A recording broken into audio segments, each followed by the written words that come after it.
Hey everyone, and welcome to this episode of How We Do House Church. My name is Dr. Jason Barker, and I am the Academic Dean at Reformation Seminary, where our goal is to train men to plant biblical house churches all around the world. I'm joined here, as always, by our founder and president, Dale Partridge. Hey man, I'm excited to be here. I think today's conversation is going to be very clarifying for those that are interested in the very basics of house church. Exactly. So our question, as always, we have one question that we want to address. We're going to address it from some different angles and get you guys some good information. So our question for today, Dale, is what is a biblical house church? Yeah, so the emphasis there was on biblical. That's right. And there is a lot to say there because we are basically having a biblical church that meets in a house. And so there's not much difference between a biblical traditional church and a biblical house church except the location. But the location actually does highly influence the gathering. The intimacy, the capability, the closeness. Again, in a house church, you are actually structured usually more like a circle because you're wrapped around a living room versus everybody sitting in pews facing one direction. It becomes more of a dialogue instead of a monologue. There are some elements of just the environment itself that really lends itself to closeness. There's, a mom can step into another room and care for a baby. The kitchen's there, and you're in someone's home, which just also creates a level of closeness that, have you been in your pastor's house before? Right. Sometimes guys who have planted house churches through our program at Reformation Seminary have said, well, I have a really great back building on our property. We're just going to meet there. And I'm like, no, don't meet there. Meet in your home, because there's something about being in someone's home, the way that it smells, the way that it looks, looking inside of your children's rooms, seeing how clean it is. What is the kitchen? Where are your spices at? What is your life and your wife and your family? How do they operate together in your home? There's something about that really invites people. And when you do it somewhere else, it's kind of like saying, well, you're not allowed in my home. Right. And so house church in itself, from the house itself, really is a vital component of creating that intimacy. So yes, it's a biblical church that meets in a house. And what I mean by that is it's got all the core tenets of a biblical church, which are a statement of faith. We here at Reformation Seminary, we do the 1689 London Baptist Confession of Faith. It's the same statement of faith that Spurgeon had. And so it is a tried and true statement of faith. We are a confessional community, meaning that you can really, you know what to expect from us. You know that we are aligned and congruent with historical theology. That's important. Most people at most churches have never read their statement of faith. We emphasize that quite a bit because the more clarity you have on your statement of faith, the more unity that can be achieved in your local body. And we have so many churches today that are essentially, they've never read their statement of faith at church, and they're superficial unity. They think they're unified, but when in reality, they believe varying different things about God, about the Bible, about the scriptures, about Christ. So we're a confessional community. In addition to that, there's elders and deacons and communion and church government and church membership and church discipline and giving and all of the regular preaching, expository preaching and prayer over one another and fellowship and a meal together. And so there's all of those core elements that are so essential to a church. In other words, it's not a Bible study. Right. And I think that there's probably two primary misconceptions, so let's deal with both of those, because frankly, what you just described is not what most people think of when they think of house church. Very often when people think of house church, they're thinking of, well, I know this guy or this family who got mad at their church, and they might not put it this way, but I know this family that got mad at church and they went off and decided to do their own thing. So contrast for a minute, if you would, biblical house church with what people think of when they hear house church. Yeah, so there is a community of house churches in the past decades that have been what I would call Christian elitist, where they feel like they have figured out the right way or the better way to do church, and they leave the traditional model to pursue church in the purest form. Well, you have those people in the homeschool movement too. Right. Yeah. Right? Yep. Public school. Yeah, and I am, adamantly against public school. However, I know that there is a reality that some people have to do it. It's not possible for some families to get their kids out.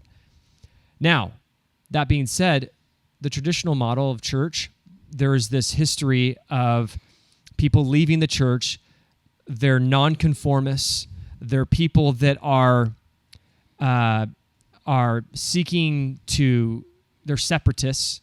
They're seeking to produce a community that is frustrated at the traditional model. And they are glorified Bible studies at best.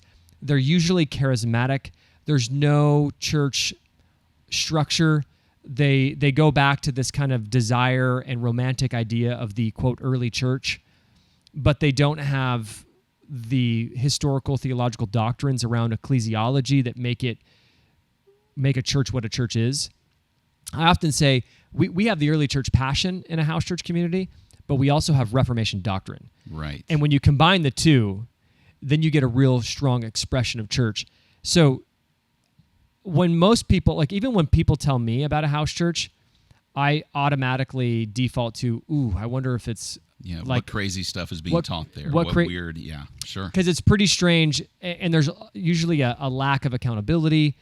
And again, this is why, which we'll talk about in later episodes, is why we have the Reformation Fellowship Network, where the house churches that are in our network are actually held accountable to a variety of standards, keeping them in good standing with the network so that parishioners can feel confident when they arrive at a house church that it's not a cult or not some weird heretical Surprise. Surprise. So essentially, what we're talking about here is that it's not a Bible study. Right. It's a real church with real authority, with real biblical commitments, and with a real desire to multiply, to plant other house churches, to fulfill the Great Commission, and to stay in alignment with historical, confessional, biblical Christianity.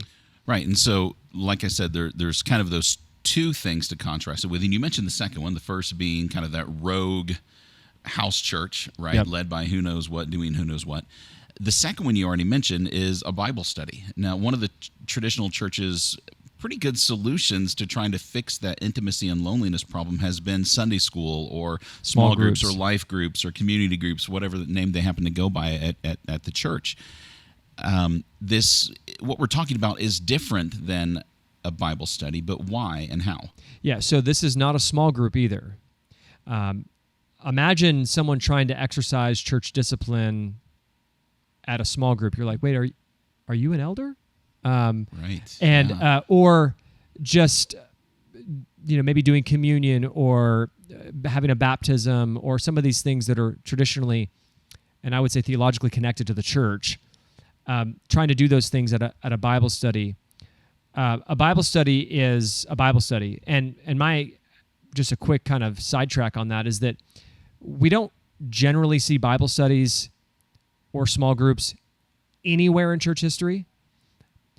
The only time we would see a Bible study is that a pastor, an elder at the church, was leading them in like the Puritan era. Matthew Henry would lead a Bible study for his church throughout the midweek to young adults and to older adults, for example. But we don't see Christians getting together with their Bibles without the oversight of elders in their life to do Bible studies or small groups. This is a very new concept.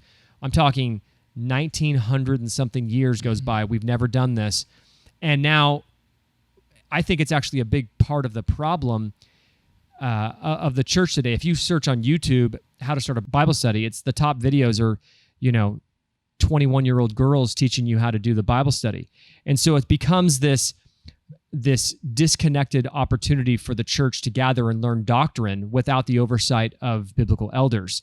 And so these Bible studies become these really rich environments for people. People actually, if you go to the average Christian, you say, where do you feel like you've grown most and feel most connected? It's going to be in their small group Bible study. Yes, they're not going to say Sunday. They're going to say their small group. So they're getting the half of the element of the house church where they're getting that closeness and the connectedness, but they're typically lacking that doctrinal, biblical, authoritative church oversight on those small groups. So yes, the small group has been essentially the traditional models, the traditional church's way to compensate for the inadequacy of the connectedness in the traditional model. And so, we can't get connected on Sunday, so get connected with your small group. Where in a house church, you don't need a small group. Like, we don't have small groups. We'll have a men's meeting and a women's meeting once a week. They're not Bible studies. We might talk about the Bible. We might have a thing that's a book that we're going to read together on some theology book or something, but we don't need a small group Bible study because church is sufficient. We are already closely connected. And so that's why we're different. And again, there's a liturgical structure when we get together. It's not just, hey, how's everybody doing? Let's pray together. It's not just spirit-led chaos. Yes, it's not spirit-led chaos. We have a liturgical order of worship that we follow that is rooted in Scripture. And we print it out and hand it to you when you're at the door. So it's traditional church, but it's just in a house. But the environment itself creates an opportunity to fulfill some of those longing desires and inconsistencies that people are feeling between what they read and what they experience. Right. And so really the biblical house church then is an attempt or a method of trying to have the best of both worlds. Yes. Still being very much rooted in the history of the church and historical doctrines of the church and practice of the church, but also working to capitalize on that smaller dynamic that has been present throughout most of the church's history. And one of the I think the things that is key to keeping these biblical house churches on track is the Reformation Fellowship Network. But we don't have time to talk about it today. Yeah, we're going to have to talk about that on the next episode or later down the line. Absolutely. So I'm excited to get into that dynamic because that network is really one of the keys, because it's one of the things that keeps the churches connected, keeps them accountable, and really answers a lot of the questions that people have about how do we keep house churches walking on the straight and narrow. Yeah. But we will get to that in a future episode. So all of that said, thanks so much for joining us again for this episode of How We Do House Church. We are so excited and blessed to be bringing this to you on a regular basis. Dale, thank you again for your time today. Awesome. Thanks for having me. Absolutely. So that's a wrap on this one. If you would like more information on how to start a house church in your area, you can head to reformationseminary.com for more information or pick up a copy of Dale's book, How We Do House Church. Just as a reminder, these episodes are available in both podcast and video format across all platforms. So keep checking us out, and we'll talk to you next time.